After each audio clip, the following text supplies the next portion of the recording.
Hello student, আজ আমরা রাশিবিজ্ঞানের কোষে দেখি 26.4 কোষে দেখি 26.4-এর 2 নম্বর ক্লাস। আগে আমরা 1 থেকে 4 নম্বর পরপর 4টা প্রশ্ন দেখেছি। আজ আমরা 5 নম্বর থেকে শুরু করব। তার আগে তোমাদের কাছে আমার একটা request, please subscribe my channel and share this video to your friends and like this video if you want. যদি তোমরা আমার ভিডিওগুলো লাইক করো এবং সাবস্ক্রাইব করে রাখো তাহলে আমি এই ধরনের ভিডিও আরও বানাতে আমি উৎসাহিত হব। প্লিজ বেশি বেশি করে ভিডিওটিকে শেয়ার করবে আর তোমরা একটু পারলে একটু লাইক করে দিও আর চ্যানেলটাকে সাবস্ক্রাইব করে রাখো। যারা তোমাদের নবম শ্রেণী, আশা করি পরীক্ষা অনেক স্কুলে হয়তো শেষ হয়ে গেছে, যাদের হয়তো পরীক্ষা হয়ে গেছে তারা এখন থেকে শুরু করে দাও, কারণ সময় বেশি থাকলেও হয়তো আমরা যারা এবারে 11-12-এ যারা পড়ছে তাদের থেকেও মাধ্যমিকের ছাত্রছাত্রীরা একটু বেশি সময় পায়, কিন্তু সিলেবাস অনেক ছোট 11-12-এর তুলনায়। তবুও অনেক ছেলেমেয়েরা এখনও পর্যন্ত হয়তো অনেকেই নভেম্বর ডিসেম্বর পর্যন্ত তাদের সিলেবাস শেষ হয়নি। যদিও এটা দুঃখের বিষয়, কারণ এটা 5 থেকে 6 মাস সময় লাগার কথা সিলেবাস শেষ হতে, যদি আমরা কন্টিনিউ ক্লাস করি। ঠিক আছে, আমি চেষ্টা করব মোটামুটি 4 থেকে 5 মাসের মধ্যে আমাদের এই অঙ্কের ক্লাস শেষ করে দেওয়ার। তো যাই হোক, ভিডিওটি ভালো লাগলে লাইক করো, কমেন্টে অবশ্যই জানিও কোথাও যদি কোনো সমস্যা থেকে থাকে। ঠিক আছে, আজকে আমরা আর বেশি কথা না বাড়িয়ে আমরা ক্লাস শুরু করি। 4টে প্রশ্ন আমাদের হয়ে গেছিলো প্রথম ক্লাসে 26.4-এ।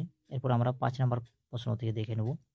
4 নম্বরে আমরা মোটামুটি এইখান পর্যন্ত দেখেছিলাম আগের ক্লাসে। এরপর আমরা 5 নম্বর প্রশ্নটা নিয়ে নিচ্ছি। 5 নম্বর প্রশ্নটা কি বলেছে, একটি প্রবেশিকা পরীক্ষার পরীক্ষার্থীদের বয়সের পরিসংখ্যা বিভাজন ছক থেকে সংখ্যাগুরু মান নির্ণয় করি। এখানে নিচে একটা ছক দেওয়া আছে,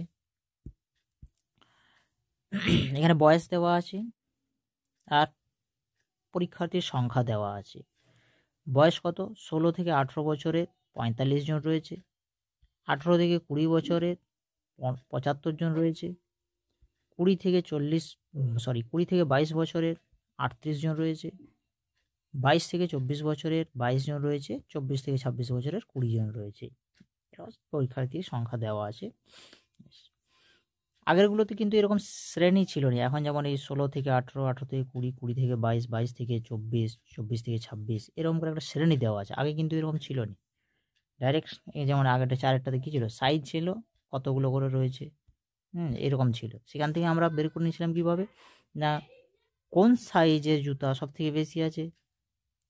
যেমন এটা 5 রয়েছে সব থেকে বেশি জোড়া, এটাও রয়েছে 5 জোড়া সব থেকে বেশি। কোন কোন সাইজের জুতোগুলো? 4 নম্বর সাইজ আর 6 নম্বর সাইজ। তাহলে এখানে সংখ্যাগুরু মান হয়ে গেল দুটাই 5, কারণ 5-এর থেকে বেশি কেউ না। এটা 3, 4, 3, 4, 3, 2 এগুলো আছে, তার মধ্যে 5 সব থেকে বড়ো, তাহলে 5 হয়ে গেলো সংখ্যাগুরু মান। এই 5 জোড়া করে কোনগুলো রয়েছে? 6 নম্বর সাইজের রয়েছে আর 4 নম্বর সাইজের রয়েছে। ঠিক আছে, এইগুলোই হয়ে গেল আমাদের এই 4 নম্বর সাইজ, 6 নম্বর সাইজ, এখানে হয়ে গেল কি সংখ্যাগুরু মান। তো এখানে কিন্তু শ্রেণীভাবে দেওয়া আছে। তাহলে শ্রেণী দেওয়া থাকলে আমরা কি করব, আগে ওই শ্রেণীটা থেকে আমরা একটা ছক তৈরি করে সেইখান থেকে আমরা কি এই ছকটা থেকে আমরা কি করব, আগে এই যে পরিসংখ্যাগুলো দেওয়া আছে নিচে, এগুলোর মধ্যে সব থেকে বড় কোনটা সেটা আগে দেখে নিতে হবে আমাদেরকে। ঠিক আছে, তাহলে আমরা কি দেখব, যে এইখানে নিচে যে পরিসংখ্যাগুলো দেওয়া আছে এটার মধ্যে সব থেকে বেশি কোনটা। এখানে আছে 45, এখানে আছে 75, এখানে আছে 38, এটা 22, এটা আছে 20। এদের মধ্যে সব থেকে বড় কে? 75। ঠিক আছে, তাহলে আমরা এখানে প্রদত্ত পরিসংখ্যা বিভাজন ছক, পরিসংখ্যা ছকের সর্বাধিক পরিসংখ্যা কত পেলাম? 75। এই 75টা থেকে আমরা যে শ্রেণীর মধ্যে রয়েছে, কোন শ্রেণীটার মধ্যে রয়েছে 75 জন? 18 থেকে 20 এই শ্রেণীটার মধ্যে রয়েছে 75 জন। তাহলে সংখ্যাগুরু সম্বলিত শ্রেণীটা কি হয়ে গেল? এই 18 থেকে 75। ঠিক আছে, এরপরে এইখান থেকে আমরা কতগুলো মান লিখে নেব। এখানে লিখেছি যেমন এর মান কত লিখেছি? 18। 18টা কোথা থেকে পেলাম? এই যে আমরা শ্রেণীটা পেয়েছি, শ্রেণীর ছোট মান, ক্ষুদ্রতম মানটাকে আমরা বলবো কি? এর মান। তারপরে F1, F0, F2 আর H আমরা লিখে রেখেছি। F1টা কি? F1টা হচ্ছে ওই পরিসংখ্যাটা যেটা সব থেকে বড় রয়েছে, সংখ্যাগুরু পরিসংখ্যা যেটা, সেটা হলো F1 এর মান। F0টা কি? ঠিক তার আগে, অর্থাৎ তার আগে কত ছিল? 45। 75-এর আগে পরিসংখ্যা কত আছে? এই 45। এটা হয়ে গেল F0। তাহলে F2 কোনটা হবে? তার ঠিক পরের পরিসংখ্যাটা হয়ে যাবে কি? F2। আর এইচটা কী হবে? এইচটা হচ্ছে ওই যে শ্রেণীটার মধ্যে যে পার্থক্য, ডিফারেন্স কত আছে, 18 থেকে 20, ডিফারেন্স হলো 2। তাহলে ওইটাই হয়ে গেল এইচের মান। বোঝা গেছে? আরেকবার আমরা বলে নিচ্ছি। প্রথমে কি করব আমরা? এই যে নিচে পরিসংখ্যাটা দেওয়া আছে, এদেরকে আমরা দেখে নেব এদের মধ্যে সবথেকে বড় কোনটা। এখান থেকে সবথেকে বড় হলো কি? 75। তাহলে 75 হয়ে গেল কি আমাদের কি পরিসংখ্যার সবথেকে সর্বাধিক পরিসংখ্যা এটা। এবার ওই সর্বাধিক পরিসংখ্যাটাই হয়ে যাবে কি আমাদের F1 এর মান। তার ঠিক আগেরটা হবে F0 মান, ঠিক পরের পরিসংখ্যাটা হয়ে যাবে F2 এর মান। তার ঠিক উপরে যে শ্রেণীটা আছে সেই শ্রেণীটা হয়ে যাবে কি? সংখ্যাগুরু সংবলিত শ্রেণী। ওই শ্রেণীর যেটি ছোট মানটি, প্রথমের মানটি, সেইটি হয়ে যাবে আমাদের কাছে এল এর মান। আর তাদের মধ্যে ওই যে শ্রেণীটার যে ডিফারেন্স রয়েছে, সেটা হয়ে গেল আমাদের এইচ এর মান। ঠিক আছে, আমরা একটু এখানটা ক্লিয়ার করি। তাহলে এখান থেকে আমরা এল, F1, F2, F0, এইচ এর মান বের করলাম। এরপরে সংখ্যাগুরুর মান যদি এরকম শ্রেণী আকারে দেওয়া থাকে, তখন নির্ণেয় সংখ্যাগুরু মানের একটি ফর্মুলা হচ্ছে কি? L plus F1 minus F2 divided by 2F1 minus F0 minus F2 into H. এটি হলো ফর্মুলা। এরপর এখান থেকে উপরে আমাদের মান আমাদের পেয়ে রয়েছি, সব আমরা বসিয়ে দেবো। এল এর মান কত পেয়েছি? 18। তাহলে আমরা এল এর জায়গায় বসিয়ে দিলাম 18। ঠিক আছে, এরপরে উপরে গিয়েছে F1 মাইনাস F2, তার মানে F1 এর মান হচ্ছে 75, F2 এর মান হচ্ছে 38। তাহলে 75 মাইনাস 38।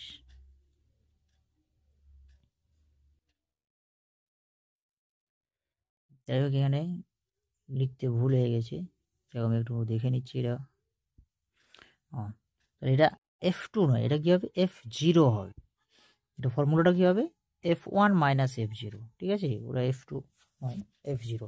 তারপরে হবে 2F1 minus F0 minus F2। আমরা এরপরে মান বসিয়ে নেব। এল এর মান কত এখানে? 18।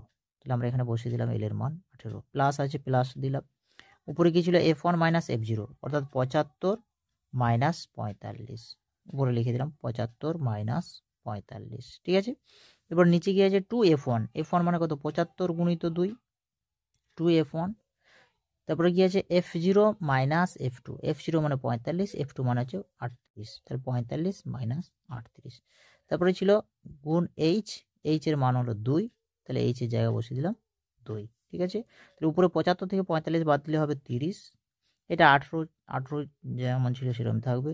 75কে 2 দিয়ে গুণ করলে হয় 150, আর এটা দুটোই বিয়োগ 45 বিয়োগ 38 যদি হয়, তাহলে 45 38 হয়ে যায় 83, বিয়োগ 83, আর গুণ 2 ছিল গুণ 2। এরপর এটা আশা করি সবাই বুঝতে পারবে, যোগ বিয়োগ আছে। তাহলে এটা হচ্ছে 30, আর এটা হচ্ছে বিয়োগ করলে কত হয়? 67। তাহলে এটাকে যদি আমরা 2 দিয়ে গুণ করে দিই উপরটা, তাহলে ওই পুরোটা হয়ে যাবে 30 2 60, তাহলে 60 লিখলাম, নিচে 67। এটাকে যদি আমরা ভাগ করে নিয়ে আসি, পাবো কত? 0.90। ঠিক আছে, এরপরে এটা হয়ে গেল কত? 18 যোগ 0.90 সমান 18.0, 18.90। এটা বছরের হিসাব ছিল, তাহলে আমরা গড় লিখব বছর। প্রায় কতটা লিখতে হয় এখানে, এটা ব্র্যাকেট দিয়ে লিখতে পারো। ঠিক আছে, প্রায়। তাহলে এই হলো আমাদের উত্তর। জাস্ট আমরা কী করলাম? ফর্মুলা আমাদের জানা ছিল, ফর্মুলা বসিয়ে দিলাম এখানে। ফর্মুলা কি?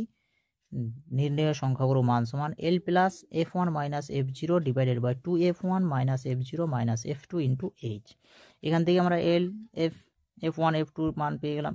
এর নিচের মধ্যে সবথেকে বড় যেটা, সেটা হয়ে যাবে F1, তার আগেরটা হয়ে যাবে F0, তার পরেরটা হয়ে যাবে F2, তার উপরে যে শ্রেণীটা আছে সেটা হয়ে যাবে সংখ্যাগুরু সম্বলিত শ্রেণী। এর মধ্যে যেটি ছোট সেটি হয়ে যাবে এল এর মান। তাহলে আমাদের এখানে মোট কটি অজ্ঞাত রাশি আছে? 1 নম্বর হচ্ছে এল 1টি, F1 2টি, F0 3টি, F2 4টি, আর এইচ 5টি। তাহলে আমরা 5টি মান এখান থেকে বের করে নেব। এটি হচ্ছে F1 একটা, F0, এদিকে পাবো F2, উপরে পেয়ে যাব কি? এল, আর তাদের মধ্যে যে ডিফারেন্সটা আছে সেটা হয়ে গেল এইচ। বাস এই 5টি মান পেয়ে গেলাম। এরপর ফর্মুলা বসিয়ে দিয়ে বাকি যোগ বিয়োগ গুণ যেরকম যা আছে সেটাই করে নেব, তারপরে উত্তর আমাদের চলে আসবে। ওকে, এরপর আমাদের 6 নম্বর প্রশ্ন। 6 নম্বর প্রশ্ন কি বলা আছে, শ্রেণীর একটি পর্যায়ক্রমিক পরিসংখ্যায় 80 জন ছাত্রছাত্রী প্রাপ্ত নাম্বারের পরিসংখ্যা বিভাজন তালিকা দেখি ও সংখ্যাগুরু মান নির্ণয় করি। নিচে দেওয়া আছে, নম্বর দেওয়া আছে আর ছাত্রছাত্রীর সংখ্যা দেওয়া আছে। 0 থেকে 5 নাম্বারের মধ্যে পেয়েছে 2 জন, 5 থেকে 10 নাম্বারের মধ্যে পেয়েছে 6 জন, 10 থেকে 15 নাম্বারের মধ্যে পেয়েছে 10 জন, 15 থেকে 20 নাম্বারের মধ্যে পেয়েছে 6 জন, 20 থেকে 25 নাম্বারের মধ্যে পেয়েছে 22 জন, 25 থেকে 30 নাম্বারের মধ্যে পেয়েছে 11 জন, আর 30 থেকে 35 নাম্বারের মধ্যে পেয়েছে 8 জন, 35 থেকে 40 নাম্বার পেয়েছে 5 জন। তাহলে এদের মধ্যে সংখ্যাগুরু সব থেকে বেশি নাম্বার পেয়েছে কোন কোন শ্রেণীর নাম্বারটা, তাহলে আমরা এখানে দেখতে পাচ্ছি 22 জন কোন নাম্বার পেয়েছে, 20 থেকে 25-এর মধ্যে নাম্বার পেয়েছে। বাকি সব কেউ 16 জন, এই ঘরে এই 15 থেকে 20 নাম্বারের মধ্যে রয়েছে 16 জন, আর 20 থেকে 25 নাম্বারের মধ্যে রয়েছে 22 জন। তাহলে এই যেটা আমরা পেলাম সংখ্যাগুরু মান, এটা কি বলবো আমরা, প্রদত্ত পরিসংখ্যা বিভাজন ছকের সর্বাধিক পরিসংখ্যা 22। তাহলে সংবলিত শ্রেণীটা কোনটা হবে, সংখ্যাগুরু সংবলিত শ্রেণী হয়ে গেল কি 20 থেকে 25। এই 20টা কি হবে, ছোটটা এল এর মান হয়ে গেল। তাহলে এটি যেটি আমরা পেলাম সংখ্যাগুরু মান, সেটি হয়ে গেল F1 এর মান। তার ঠিক আগে যেটি আছে 16, সেটি হয়ে যাবে F0 এর মান। তার পরেরটি হয়ে যাবে এই 11টি হয়ে গেল F2 এর মান। আর ঠিক উপরের শ্রেণীটি হয়ে গেল সংবলিত শ্রেণী, তার ছোট মানটি এল এর মান। এদের মধ্যে ডিফারেন্সটা হয়ে গেল এইচ এর মান। ডিফারেন্স কত, 5। আমরা এইখান থেকে দেখে দেখে লিখে নেব। তাহলে এখানে কি কত আছে, 20। তাহলে এল এর মান হয়ে গেল 20। এদের মধ্যে ডিফারেন্স কত, 5। তাহলে এইচ এর মান হয়ে গেল 5। আর সবথেকে বেশি কোন ছাত্রছাত্রীর সংখ্যা কত ছিল, 22 সংখ্যাগুরু মান। 22 হলো F1। 22-এর আগের যে সংখ্যাগুরু মানটা কত ছিল, পরিসংখ্যা মানটা যেটা আর কি 16। তাহলে 16টা হয়ে গেল F0, পরেরটা হয়ে গেল F2। তাহলে মানে F0, F1, F2 পরপর 3টে থাকবে। তাহলে F1টা আমরা প্রথমে পেয়ে যাবো, তার আগেরটা F0, তার পরেরটা F2 দিয়ে মান বসিয়ে দিলাম। আগের সূত্র ফর্মুলা, এখানে ফর্মুলাটাতে আমাদের ভুল বসানো হয়ে গেছে, যাই হোক চেক করে। ফর্মুলা কি, L প্লাস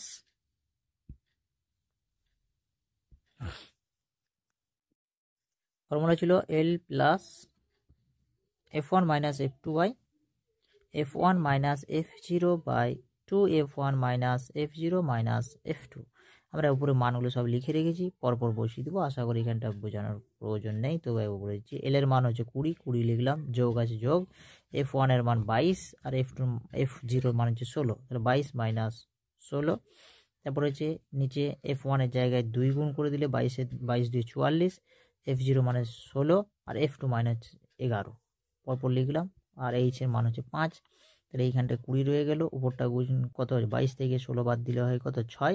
5টা যেটা গুণ ছিল সেটা গুণ করে দিলাম এখানে, এই যে 5টা ছিল এখানে, এইচ এর মানটা উপরের সাথে গুণ হয়ে যাবে। আর নিচটা কত থাকে, 44 থেকে 16 বাদ দিলে কত হয়, 44 থেকে 16 বাদ দিয়ে দিলে তার মোটামুটি 18 নাকি, সরি 28 থেকে আবার যদি আমরা 11 বাদ দিই তাহলে হয়েছে 17। তাহলে নিচে থাকলো 17। তাহলে 20 প্লাস উপরে হয়ে যাচ্ছে কত, 6 আর 5 গুণ করলে হবে 30 বাই 17। 30কে 17 দিয়ে যদি আমরা ভাগ করি পাবো 1.76। ভাগ করে দেখে নিতে পারো। তাহলে এটা যোগ করে দিলে হয়ে যাবে 20 আর 1 21।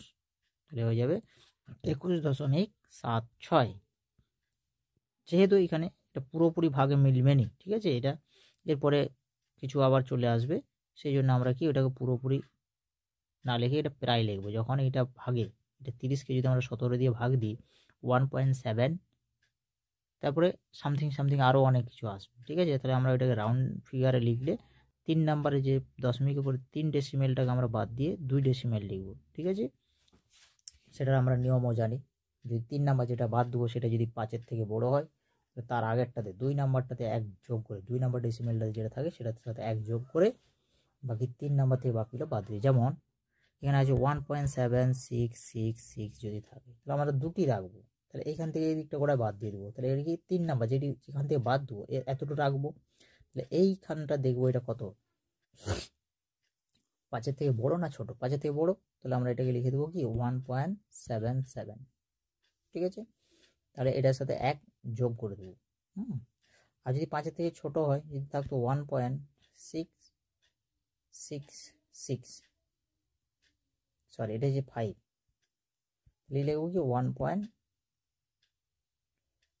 এটা যদি 5 হয় তাহলে কি লিখবো 1.66 যদি 5-এর থেকে ছোট যদি হয় তাহলে এমনি বাদ দেবো, যদি 5 হয় তাহলে কি করবো তার আগে 1 যোগ করবো যদি বিজোড় সংখ্যা হয়, যদি জোড় সংখ্যা হয় তাহলে এটা একটু বলে নিই, ঠিক আছে। আমি একটু ফাঁকা পেজ, এইখানটাতে জায়গাটা খারাপ হয়ে যাবে, ফাঁকা পেজে নিয়ে যদি এখানে আমরা লিখি, এখানে আমি 3-4টে সংখ্যা নিচ্ছি 1.732 1.656 1.646 1.666, ঠিক আছে। এই কয়েকটা আমি সংখ্যা নিলাম এখানে সাপোজ। এরপরে যদি আমরা এগুলোকে দেখি, মানে আমরা এখানে 2 ডেসিমেল লিখবো, সমান দিয়ে এটা কত লিখবো 1.66, এটা কত লিখবো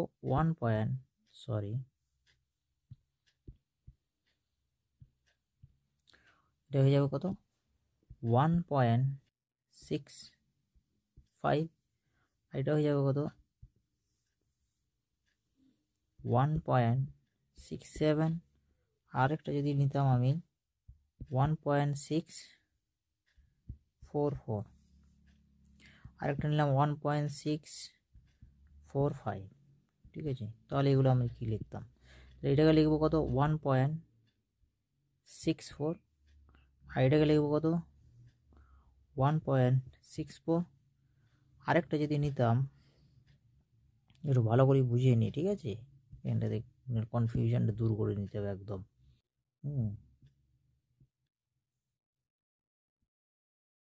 তাহলে এটাতে লিখতাম 1.66। স্যার এটা তো বুঝতে পারলাম যে 3 নাম্বারটা 5-এর থেকে বড়, তাহলে এটার সাথে 1 যোগ হয়ে যাবে, 3 নাম্বার যেটা ছিল সেটা চলে যাবে, তাহলে এটা কত হয়ে যাবে, এটা 5টা 6 হয়ে যাবে, তার মানে 1.66। এটা বুঝলাম যে 5-এর থেকে বড়, তাহলে এটার সাথে 1 যোগ হয়ে যাবে, তাহলে এটা কত হয়ে যাবে 1.65। এটা তো বুঝলাম এটাও 5-এর থেকে বড়, তাহলে এখানেও কি হবে 1 যোগ হয়ে যাবে, এটা হয়ে যাবে, এটা 7 হয়ে যাবে, তখন 1.67। এখানে কি আছে, এই 3 নাম্বার যেটা বাদ দেবো সেটা 5-এর থেকে কম, তার মানে ওটাকে এমনিতেই বাদ দিয়ে দেবো, ঠিক আছে। তাহলে এখান থেকে এতটুকু লিখে দেবো 1.64।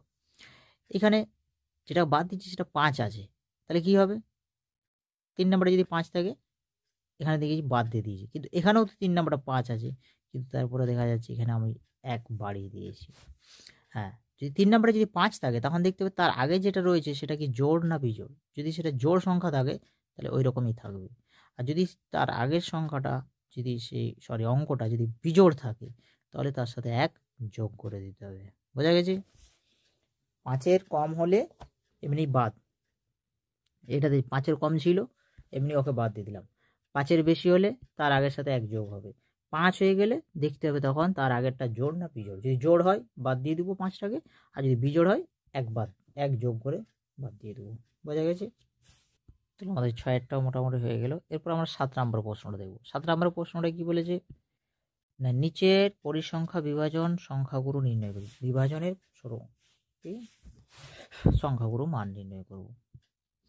পরিসংখ্যা শ্রেণী দেওয়া আছে আগের মতোই, 0 থেকে 5, 5 থেকে 10, 10 থেকে 15, 15 থেকে 20, 20 থেকে 25, 25 থেকে 30, 30 থেকে 35, 30 থেকে 35-এ 8 জন, এখানে 12 জন। হ্যাঁ, পরিসংখ্যা আর কি সেটা আমাদের বলা নেই যে জন না টাকা না পয়সা না কি, যাই হোক এটা পরিসংখ্যা। তাহলে আমাদেরকে প্রথমে কি করতে হবে, আমাদেরকে এই পরিসংখ্যাগুলোর মধ্যে সব থেকে বড় কে সেটা দেখে নিতে হবে। পরিসংখ্যার মধ্যে সব থেকে বড় কে 28। তাহলে এটি হয়ে গেল কি বিভাজনের সর্বাধিক পরিসংখ্যা 28।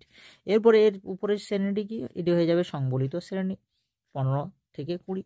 তার পরেরটি হয়ে যাবে F2, তার আগেরটা হয়ে যাবে F0, আর যেটি আমরা সর্বাধিক পাবো পরিসংখ্যা সেটি হয়ে যাবে F1 এর মান। তাহলে এখান থেকে আমরা আগে L এর মান লিখে দেবো। L এর মান কি, এই শ্রেণীর ছোট মানটি হয়ে গেল L এর মান, L এর মান লিখে দিলাম। F1 কোনটা, যেটি সব থেকে বেশি আছে সেটি হলো F1, F0 ঠিক আগেরটা হয়ে গেল F0, তার ঠিক পরেরটা হয়ে গেল F2, আর তাদের মধ্যে ডিফারেন্স কত আছে, 15 আর 20-এর মধ্যে ডিফারেন্স হচ্ছে 5, এটা হয়ে গেল H এর মান। এরপর আমাদের যে ফর্মুলা ছিল নির্ণেয় সংখ্যাগুরু মান হচ্ছে L plus F1 minus F0 by 2F1 minus F0 minus F2 into H। এরপর এখান থেকে আমরা মানগুলো বসিয়ে নিলাম। 15 F1 এর মান হচ্ছে 28, F0 এর মান হলো 18, তাহলে 28কে ডবল করলে হয় 56, আর এটা হচ্ছে F0, আর F2 এর মান হচ্ছে 17, 17 আর 18 হচ্ছে 35, তাহলে 56 থেকে অর্থাৎ 28 থেকে যদি 18 বাদ দিই তাহলে থাকে কত 10, আর এটা 15 ছিল 15ই থাকলো, আর এটা 56, আর এটা কত হচ্ছে 35, সে 56 থেকে 35 বাদ দিলে হয় 21, আর 5 গুণ ছিল সেটা 5টা উপরে গুণ করে দিলাম, 5 10 50, নিচে যেখানে 15টা যেটা যেমন ছিল সেরকম থাকবে, যে 21, 50কে 21 দিয়ে ভাগ দিলে দাঁড়ায় কত 2.38 প্রায়। এখানেও এরকম একটা রিপিট সংখ্যা আসবে একাধিক, যাই হোক পুরোটা মিলবে নি ভাগে, তবে আমরা কি করব এখানে 2 ডেসিমেল রাখবো, পরেরটাকে বাড়িয়ে দেবো, ঠিক আছে, তাই এটাকে প্রায় লেখা হয়েছে। এরপরে 15 আর যোগ 2 সমান 17, আর যেটা দশমিকের পরে ছিল সেটা দশমিকের পরেই থেকে যাবে, অতএব আমাদের অ্যান্সার হয়ে গেল কি 17.38, ঠিক আছে।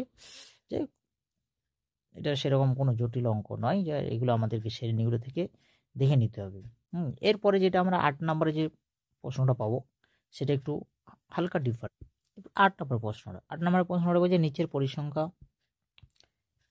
বিভাজনের সংখ্যাগুরু মান নির্ণয় করে, ঠিক আছে। এখানে যে পরিসংখ্যাটা দেওয়া আছে 45 থেকে 54, আবার 55 থেকে শুরু হচ্ছে, মানে এখানে 54 শেষ, এখানে 55 শুরু, 64তে সেট, 65 শুরু, 74 শেষ, 75 শুরু, 84 শেষ, 85 শুরু, 94 শেষ, 95 শুরু। তার মানে এই শ্রেণীটা কে নেই, শ্রেণী বহির্ভূত হতে হবে, ঠিক আছে, শ্রেণী বহির্ভূত গঠনে থাকতে হবে, কিন্তু এখানে আছে কি শ্রেণী অন্তর্ভুক্ত গঠনে রয়েছে। শ্রেণী অন্তর্ভুক্ত যদি গঠনে থাকে তাহলে আগে সেটাকে শ্রেণী বহির্ভূত গঠনে পরিণত করতে হবে। আগেরগুলো ছিল কি, আগেরগুলো সব শ্রেণী বহির্ভূত গঠনে ছিল, যেমন যেটাতে শেষ হচ্ছে সেটা দিয়ে শুরু, 5-এ শেষ 5-এ শুরু, 10-এ শেষ 10-এ শুরু, 15-এ শেষ 15-এ শুরু, ঠিক আছে। তাহলে এরকম যদি থাকে তাহলে এটাকে নির্ণয় করা যাবে, কিন্তু এরকম যদি থাকে যেটা শেষ হচ্ছে তার পরেরটাই শুরু হচ্ছে, তাহলে কিন্তু এখানে এইভাবে এটিকে নির্ণয় করা যাবে না। তাহলে আমাদের এই গঠনটিকে কি বলে, যদি এরকম গঠনে থাকে সেটিকে বলা হয়, এখানে আমরা লিখে নিয়েছি প্রদত্ত পরিসংখ্যা বিভাজন ছকটি শ্রেণী অন্তর্ভুক্ত গঠনে আছে, ছকটিকে শ্রেণী বহির্ভূত গঠনে পরিণত করার পর সংখ্যাগুরু মান নির্ণয় করতে হবে। আমরা কিভাবে বহির্ভূত গঠনে পরিণত করব, চলো আমরা নিচে দেখে নিই। আগে যেটি দেওয়া ছিল এই শ্রেণীটা পুরো এইভাবে দেওয়া ছিল, আমরা লিখে নিলাম, পরিসংখ্যাটা এখানে দেওয়া ছিল, পরিসংখ্যাটা লিখলাম। এরপর আমরা শ্রেণীর সীমানাটাকে বানিয়ে নেব। কিভাবে বানাবো না, এই যে এটার সাথে আমরা কি করব 0.5 কমিয়ে দেবো, এর থেকে যদি 0.5 কমিয়ে নিই তাহলে কি হয়ে যাবে, 45 ছিল 44.5 হয়ে যাবে, আর এর সাথে কি করবো এই 54টার সাথে ওই 0.5 বাড়িয়ে দেবো, তাহলে এটা 54.5 হয়ে যাবে, ঠিক আছে। এভাবে এটাকে লিখলাম। ঠিক একইভাবে এটা থেকে 0.5 কমাবো আর এটার সাথে 0.5 বাড়াবো, এটা থেকে 0.5 কমিয়েছি আর এটা থেকে 0.5 এটার সাথে 0.5 বাড়িয়ে দিয়েছি, এটা থেকে কমিয়েছি আর এটার সাথে বাড়িয়েছি, এইভাবে আমরা এটা পুরো একটা শ্রেণীর সীমানা বানিয়ে নেব, ঠিক আছে, বোঝা গেছে। তাহলে এইভাবে আমরা একটা শ্রেণীটা কি করব, শ্রেণীটাকে আগে আমরা বানিয়ে নেব। আমাদের যে শ্রেণীর সীমানাটা আছে সেই শ্রেণীর সীমানাটা কীভাবে বানালাম, 0.5 বাড়িয়ে 0.5 কমিয়ে, সামনেটার থেকে কমাও 0.5 আর পরেরটার সাথে 0.5 বাড়িয়ে দেবো, তাহলে এগুলো আমরা পেয়ে যাব। এরপরে এগুলো থেকে আমরা দেখে নেব যে এদের মধ্যে পরিসংখ্যা সব থেকে বেশি কোনটা, 8 আছে, 13 আছে, 19 আছে, 32 আছে, 12 আছে, 6 আছে, অবভিয়াসলি 32। এই শ্রেণী সীমানার পরিসংখ্যা সারণীর সর্বাধিক পরিসংখ্যা হলো 32, তাহলে এই শ্রেণী সীমানা কোনটা হবে, এইটি হয়ে গেলো এর শ্রেণী, সংবলিত শ্রেণী কত 74.5 থেকে 84.5, এর মধ্যে তাহলে এটি হয়ে গেলো এল এর মান, এল এর মান হয়ে গেলো 74.5, এদের মধ্যে ডিফারেন্স কত আছে 10, 74 থেকে 84, তাহলে এইচ এর মান হয়ে যাবে 10, তাহলে এই যে এইটি আমরা শ্রেণীটি পেয়ে নিয়েছিলাম এইটি হয়ে গেল কি এইচ এর মান, H1 এর মান, সরি F1 এর মান 32, F2 কোনটা হবে আর F0 কোনটা হবে, F0টা হবে তার আগে যেটা ছিল সেটা হয়ে যাবে F0 এর মান, আর তার পরেরটা যেটা আছে সেটা হয়ে যাবে F2 এর মান, ঠিক আছে। আমরা এখানে F2 সমান 12 লিখে দিলাম, যে একটু মুছে নিই বোর্ডটা ক্লিয়ার করে, তাহলে এটা হয়ে গেলো 32 হয়ে গেল F1 এর মান, তার সরাসরি যে আমরা শ্রেণীটি পাবো সেটি হয়ে যাবে কি সংবলিত শ্রেণী, তাহলে এই শ্রেণীর প্রথম মানটি হয়ে যাবে এল এর মান, এদের মধ্যে যে ডিফারেন্স আছে সেটা হবে এইচ এর মান, তার ঠিক উপরেরটা হয়ে যাবে কি F0 মান এটা, এটা F1 এর মান, আর এটা হয়ে যাবে F2 এর মান। F0 F1 F2 পরপর থাকবে। এটা হয়ে গেল কি, এটি হচ্ছে L এর মান, আর এদের মধ্যে যে ডিফারেন্স আছে সেটি হয়ে যাবে H এর মান। তাহলে H সমান 10 হয়ে গেল, L সমান হলো 74.5, F1 F2 F0 আমাদের মান পেয়ে গেলাম। এরপর আমাদের ফর্মুলা কি ছিল, আমাদের ফর্মুলা হচ্ছে কি L plus F1 minus F0 by 2F1 minus F0 minus F2 into H। এরপর আমরা মানগুলো বসিয়ে দিলাম, একে একে করে মানগুলো বসিয়ে দিয়ে বাকি যেরকমভাবে যোগ বিয়োগ সেরকম করলাম। এল এর মানটা বসিয়েছি 74.5, আর উপরে F1 এর মান হচ্ছে 32, F0 হচ্ছে 19, 32-এর ডবল করে দিলাম এখানে F2, সরি 2F1 মানে কি 32-এর ডবল 64, আর এটা হচ্ছে F0, আর এটা হচ্ছে F2।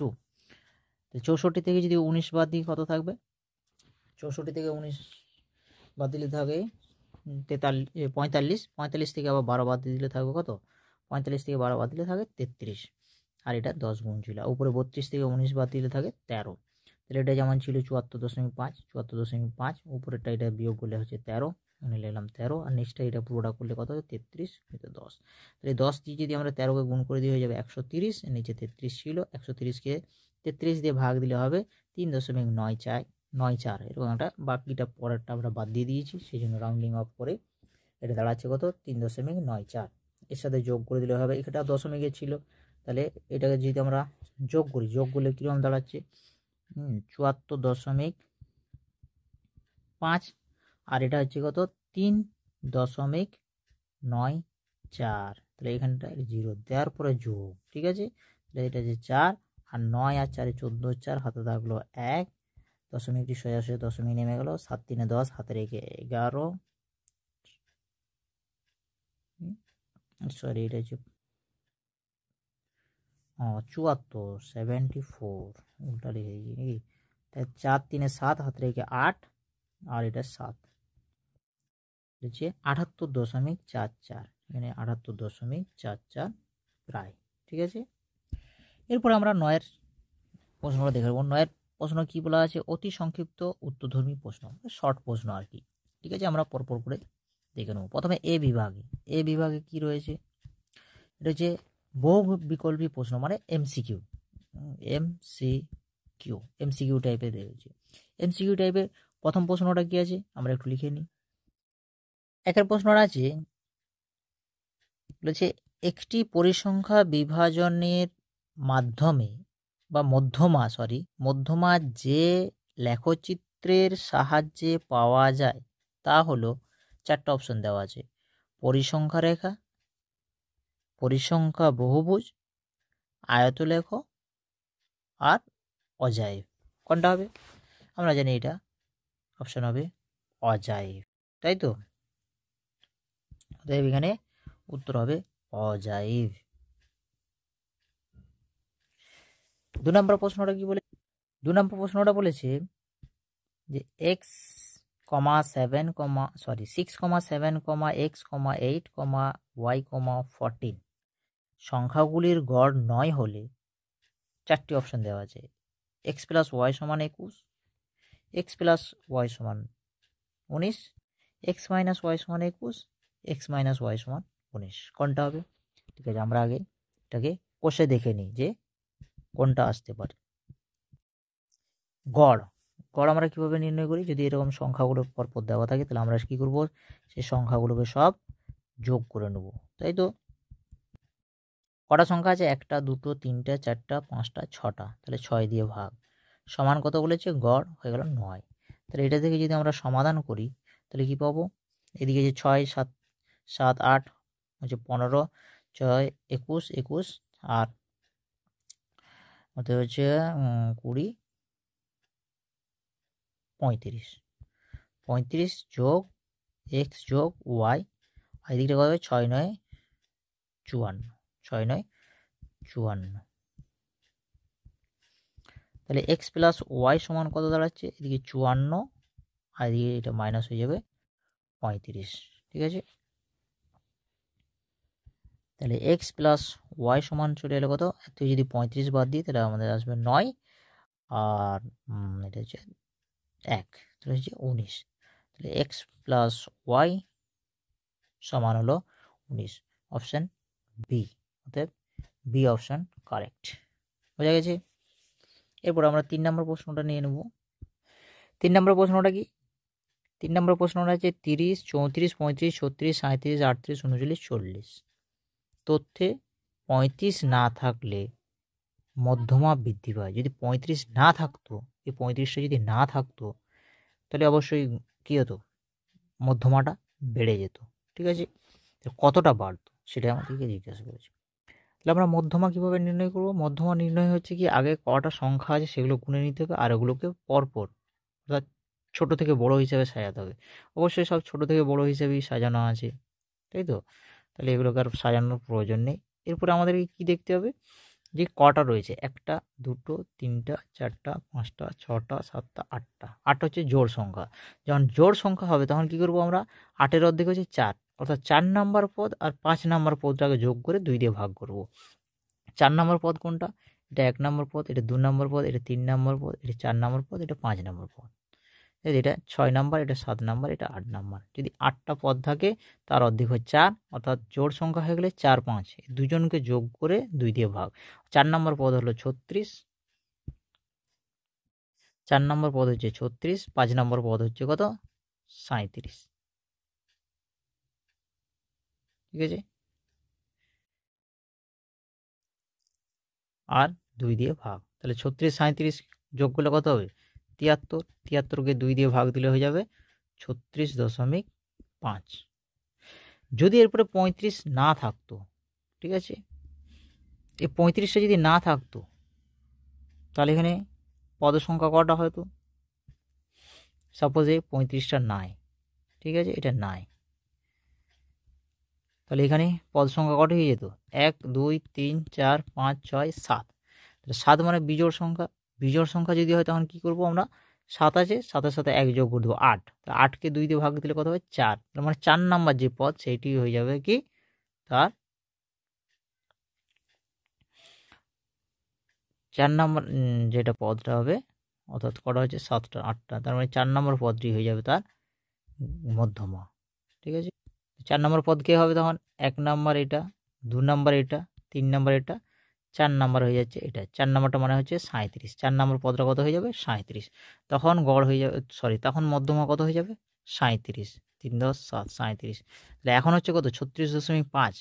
আর পরে হয়ে যেত কত যদি 35 না থাকতো? 37। তাহলে কত বেড়েছে? 0.5 বেড়ে গেছে। কত বেড়েছে? 0.5, অর্থাৎ ডি অপশানটি কারেক্ট। বোঝা গেল। এরপরে যে প্রশ্নটা বলেছে 4 নম্বরে, যে 16 15 17 16 15 x 19 17 14 তথ্যের সংখ্যাগুরু মান 15 হলে x এর মান কত? তখন সংখ্যাগুরু মান কী হবে? যে সংখ্যায় বেশিবার থাকবে। অর্থাৎ আমরা দেখে নেব এখানে কে বেশিবার আছে। 16 একবার আছে, দুবার আছে, আর নাই। 15 একবার আছে, দুবার আছে, আর নাই। 17 একবার আছে, দুবার আছে, আর নাই। এরপর এক্স একবার রয়েছে, 19 একবার, 14 একবার। তাহলে 15কে যদি সংখ্যাগুরু মান হতে হয় তাহলে 15টাকে অবশ্য বেশিবার থাকতে হবে। 16 দুবার আছে, 17 দুবার আছে, 15 দুবার আছে, তাহলে 15কে অবশ্যই 3বার হতে হবে। তার মানে এক্সের জায়গায় হতে হবে কত? 15। অতএব অপশান এ রাইট অ্যান্সার। বোঝা গেছে। তারপরে আমরা পরের প্রশ্নটা দেখে নেব। আমাদের 5 নম্বর প্রশ্নটা বলেছে ঊর্ধ্বক্রমানুসারে সাজানো 8 9 12 17 x+2 x+4 30 31 34 39 এই সংখ্যাগুলো তথ্যের মধ্যমা 24 হলে x এর মান কত? মানে x এর জায়গায় কত হবে যদি মধ্যমা 24 হয়? তাহলে আমরা মধ্যমা কীভাবে জানবো? যে পরপর যদি সংখ্যা থাকে এরকম, শ্রেণী যদি না থাকে তাহলে কী করতে হবে? সেগুলোকে গুনতি করে দেখতে হবে কটা আছে। 1টা 2টো 3টা 4টা 5টা 6টা 7টা 8টা 9টা 10টা আছে, তাই তো? 10 মানে জোড় সংখ্যা। জোড় সংখ্যা যদি থাকে তখন কি করতে হয়? তাদেরকে 2 দিয়ে ভাগ করে যেটা পাবো সেই পদটা এবং তার পরবর্তী পদটা। তো 10টা থাকলে হচ্ছে 2 দিয়ে ভাগ করলে পাবো 5। তো মানে হচ্ছে 5 নাম্বার আর 6 নাম্বার পদ। 5 নাম্বার পদ কোনটা? এই যে 1 নাম্বার, এটা 2 নাম্বার, এটা 3 নাম্বার, এটা 4 নাম্বার, এটা 5 নাম্বার, এটা 6 নাম্বার। 5 নাম্বার আর 6 নাম্বার পদকে আমরা যোগ করব। তাহলে 5 নাম্বার আর 6 নাম্বার পদ যদি যোগ করি কী পাবো? x+2 + x+4 দিয়ে 2 দিয়ে ভাগ দিয়ে কী হবে, এটা হয়ে যাবে মধ্যমা, আর মধ্যমা দেওয়া আছে 24। তাহলে আমরা উপর থেকে পাচ্ছি 2x + 6/2 = 24। তাহলে এইখান থেকে আমরা এক্সের মান বের করবো। তাহলে 2 দিয়ে যদি এই অংশটা, এই যে নিচে 2 আছে, যে 2 দিয়ে ভাগ দিয়ে দিতে উপরে পড়ে থাকবে x + 3, এদিকে পড়ে থাকবে কত 24। তাহলে এটা হয়ে যাচ্ছে কত x সমান 3টে যখন এদিক থেকে তাড়াবো, এদিকে যে 3 মাইনাস করে এদিকেও 3 মাইনাস করে দেবো, তাহলে এখান থেকে 3 মাইনাস করে দিল 21। তাহলে x এর মান হয়ে গেল কত 21। Option B correct, option B. বোঝা গেল। এই ছিল আমাদের মোটামুটি অতি সংক্ষিপ্ত প্রশ্ন। এরপরে আমরা বাকি আরও কিছু প্রশ্ন বাকি আছে, 9 দাগের সত্য মিথ্যাগুলো, তারপরে সিএগুলো, তারপরে 9 পয়েন্ট যেগুলো আছে সেগুলো আমরা পরপর একটা একটা করে দেখে নেব, সমস্যা নেই। অতএব আমাদের ক্লাস আজকের মতো এখানেই আমরা শেষ করলাম। এরপরে আমরা পরের ভিডিওতে বাকি যে প্রশ্নগুলো থাকছে সেগুলো আমরা সমাধান করে দিয়ে দেবো। অতএব thank you so much for watching my videos.